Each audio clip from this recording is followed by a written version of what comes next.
परमात्मा का अंश है? इसका जो उत्तर है, कई बार व्यक्ति सीधे ही बोल देते हैं कि अंश है। आप यदि पौराणिक जगत में जाएं, वहां आप उनसे पूछें क्या आत्मा परमात्मा का अंश है, उनका सीधा उत्तर क्या आता है? उनका सीधा उत्तर आता है कि आत्मा परमात्मा का अंश है। और यदि आप वैदिक धर्मियों के पास जाएं, उनसे पूछें क्या आत्मा परमात्मा का अंश है, उनका एकदम सीधा उत्तर आता है कि आत्मा परमात्मा का अंश नहीं है। दोनों ही उत्तर अपनी अपनी दृष्टि से समझने योग्य हैं। आत्मा परमात्मा का अंश नहीं है, और एक अर्थ में आत्मा परमात्मा का अंश होता भी है। ये समझना, आत्मा परमात्मा का अंश नहीं है। परमात्मा कैसे हैं? अखंड स्वरूप। परमात्मा कैसे हैं? अखंड स्वरूप। जिस प्रकार से लड्डू का टुकड़ा लड्डू का अंश कहलाता है, क्या इस प्रकार से हम आत्माएं अखंड परमात्मा के अंश हैं, टुकड़े हैं? यदि ऐसा मानेंगे तो परमात्मा क्या अखंड स्वरूप रहेंगे, अखंड कहलाएंगे? नहीं कहलाएंगे। तो लड्डू के टुकड़े के समान तो हम परमात्मा के अंश नहीं हैं। जो लड्डू का टुकड़ा होता है, उस टुकड़े में भी वैसी ही मिठास होगी अथवा नहीं होगी जैसे लड्डू में होती है, वैसी ही मिठास होगी। यदि हम उस अर्थ में परमात्मा के अंश होते तो हम में भी सुख, आनंद, शांति वैसी ही झलकनी चाहिए थी अथवा नहीं झलकनी चाहिए?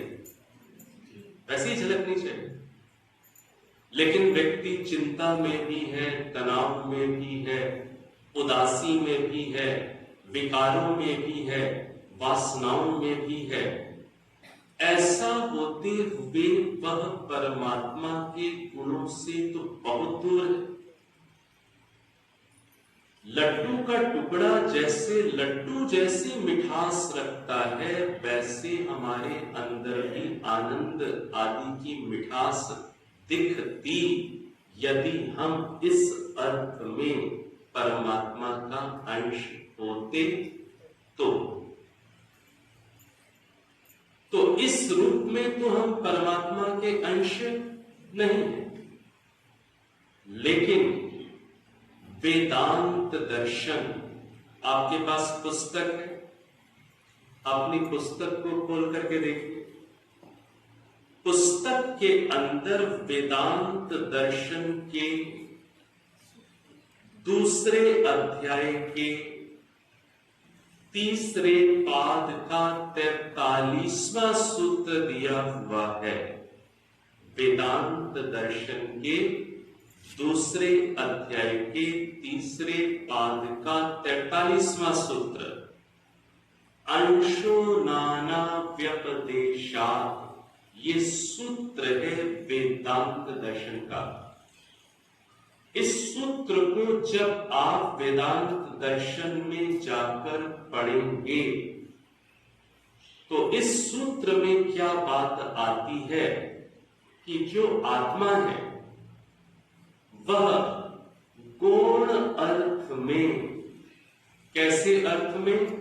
गौण अर्थ में, सेकेंडरी मीनिंग में, गौण अर्थ में आत्मा परमात्मा का अंश भी होता है, लेकिन मुख्य अर्थ में आत्मा परमात्मा का अंश नहीं होता। यदि मुख्य अर्थ में आप अंश मानेंगे तो बहुत सारे दोष आ जाएंगे। क्या दोष आ जाएंगे? परमात्मा अखंड स्वरूप नहीं रहेंगे और हम आत्माओं में जो विकार ये सब दिखते हैं, इन सबके ऊपर प्रश्न आ जाएगा कि हम परमात्मा के यदि मुख्य अर्थ में अंश हैं तो फिर विकार से युक्त यह अंश क्यों है? तो मुख्य अर्थ में हम परमात्मा के अंश नहीं हैं, गौण अर्थ में अंश हैं। यह वेदांत दर्शन भी कहता है और वेदांत दर्शन पर जो शंकराचार्य जी का भाष्य है, उस भाष्य में शंकराचार्य जी स्वयं इस बात को स्वीकार करते हैं कि आत्मा गौण अर्थ मात्र में अंश है, मुख्य अर्थ में नहीं है। लेकिन उनके अनुयायी मुख्य अर्थ में यदि अंश मानने का काम कर रहे हैं तो उन्हें वेदांत दर्शन के इस सूत्र पर 2:3:43 पर शंकराचार्य जी का भाष्य स्वयं देखना चाहिए। तो आत्मा गौण अर्थ में परमात्मा का अंश है, कैसे? इसको समझिए। आज हमने दिन में कक्षा में क्या समझा? 3 प्रकार के नित्य पदार्थ हैं। समझ रहे थे हम? त्रैतवाद को समझ रहे थे। 3 प्रकार के वो नित्य पदार्थ कौन से हैं? आत्मा, परमात्मा और प्रकृति। हम समझ रहे थे ये तीनों पदार्थ अलग अलग सत्ता वाले हैं, इसलिए 3 हैं, अलग अलग। आप ये बताइए, जब मां ने जब गर्भ धारण किया हुआ होता है तो बोलचाल की भाषा में जो गर्भस्थ शिशु है, उस गर्भस्थ शिशु को माता का अंश कहा जाता है अथवा नहीं कहा जाता? कहा जाता है। गर्भ धारण जिस मां ने किया हुआ है, उस मां का जो गर्भ है उसे बोलचाल की भाषा में उस गर्भस्थ शिशु को माता का अंश कहते हैं, प्रचलन में। अब ये जो माता का अंश कहते हैं, वो जो गर्भस्थ शिशु है, क्या वह अलग अपने व्यक्तित्व वाला है अथवा नहीं है? उसका अपना व्यक्तित्व है, उसकी अपनी अलग इंडिविजुअलिटी है। जब गर्भ से बाहर आएगा उसकी अपनी अलग जीवन यात्रा होगी कि नहीं होगी? पीछे से भी अलग जीवन की यात्रा करके आ रही है वो आत्मा, आज इस रूप में है, शिशु के रूप में। वह अलग एक इंडिविजुअल बीइंग होते हुए भी, अलग व्यक्तित्व रखते हुए भी, उसे हम मां का अंश कहते हैं कि नहीं कहते? कहते हैं। वो जो मां का अंश कहलाता है वो किस कारण से कहलाता है? वो मां के साथ 24 घंटे सदा सानिध्य प्राप्त रहने के कारण, उस क्लोजनेस के कारण, उस समीपता के कारण हम उसको, जो कि अलग व्यक्तित्व है लेकिन सदा साथ है मां उसके, इस सामिप्य के कारण, इस क्लोजनेस के कारण हम उसको गौण अर्थ में मां का अंश है। ये चीज समझ में आ गई? मुख्य अर्थ में मां का अंश नहीं है, क्योंकि उसका अपना व्यक्तित्व है, अपनी जीवन यात्रा है, अपने संस्कार है, अपना बंधन, अपनी मुक्ति है। वो किस अर्थ में मां का अंश मां के सदा सानिध्य में होता है, उसकी क्लोजनेस में होता है, उससे कभी पृथक ही नहीं होता। गर्भ के अंदर इतनी निकटता है, इतनी निकटता है, इस निकटता के कारण उसको मां का अंश भी कह दिया जाता है। क्या ऐसी निकटता हमारी परमात्मा के साथ सदा से है अथवा नहीं?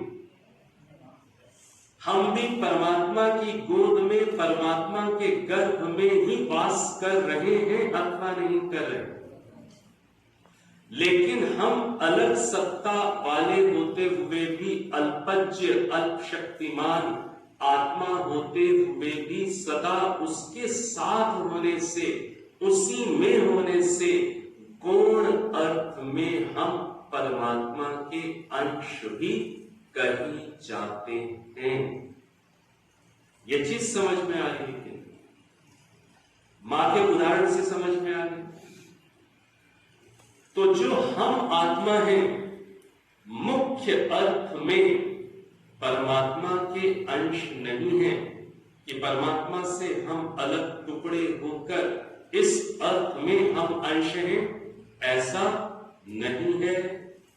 यदि ऐसा होता तो हमारे अंदर की आनंद सदा उपलब्ध होता।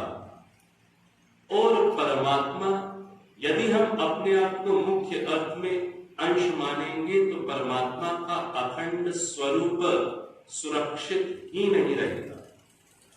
हम आत्मा परमात्मा के गौण अर्थ में अंश होते हैं, वेदांत दर्शन के सूत्र के प्रमाण से, और शंकराचार्य जी के ही, उनके ही प्रमाण से भी ये बात समझ में आती है कि आत्मा परमात्मा का गौण अर्थ में ही अंश है, मुख्य अर्थ में अंश नहीं है।